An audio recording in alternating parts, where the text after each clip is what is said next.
Ito na nga yung mga kaganapan natin sa Christmas party ng Motodic Mansion kasama yung mga trabador. Sa mga hindi nga pala nakakalam, yung mga trabador na yan, sila yung dahilan kung bakit mabubuo ang bahay namin. At dahil Christmas party namin at walang magtatadtad ng lechon, si Kuyang Trabador nag-volunteer na. At syempre, bago natin simulan ng Christmas party na ito, kailangan magdasal muna tayo. Maraming salamat po sa araw na ipinagkaloob niyo sa amin. Grabe mga kamotodik, iba yung feeling ko dito. Akala ko nga opening na ng bahay namin pero hindi pa pala. Ang malawak na kaisipan na ang pagiging pagkakaibigan at pagmamahalan sa isa't isa ay mananaig hanggang sa matapos ang proyektong ito.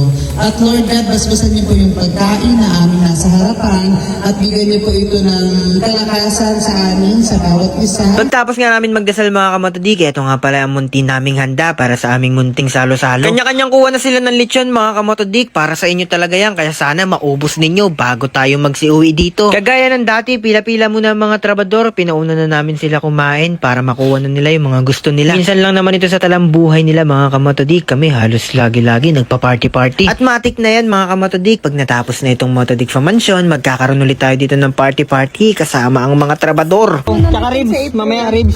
Sakto lang tayo. Dito may lechon na, dito yung lechon. Lechon. Sabor?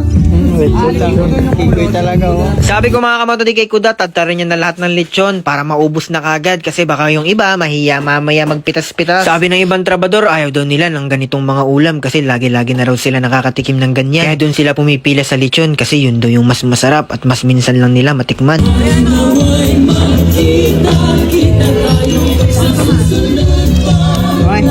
Sir.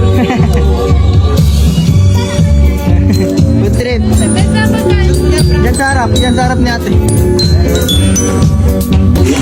Lady driver niya guys. Babanat na naman.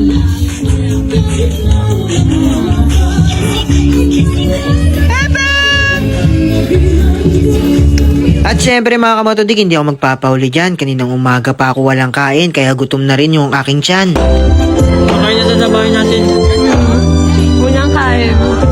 Sabi ko kay Lady Driver, sa wakas nakakain na tayo sa bahay natin kahit hindi pa siya buo. Konting panahon na lang mga kamotodik at mabubuo na rin itong bahay namin at makakakain na rin kami sa loob ng bahay na sarili na namin. Unti-unti nagbubunga na rin itong kalokohan namin. Ganun pala ang buhay, hindi habang buhay, loko-loko ka. Patagal ng patagal, marirealize din pala natin sa sarili natin na hindi na tayo pabata. At may mga dapat na tayo gampanan sa buhay na kailangan natin gawin. 700 pesos ko nag 2,000 times, kaya yan kung makikita ninyo, paldo-paldo ako habang nagla-livestream ako. Gago, first time in history guys. 200,000 guys, naka-live tayo sa Facebook guys. Okay. Tsaga-tsaga lang, litan nyo lang yung tayo ninyo. Meron pa oh. Ayan pa nga! Gago, 1,000 ulit! 1,000 ulit! Gago!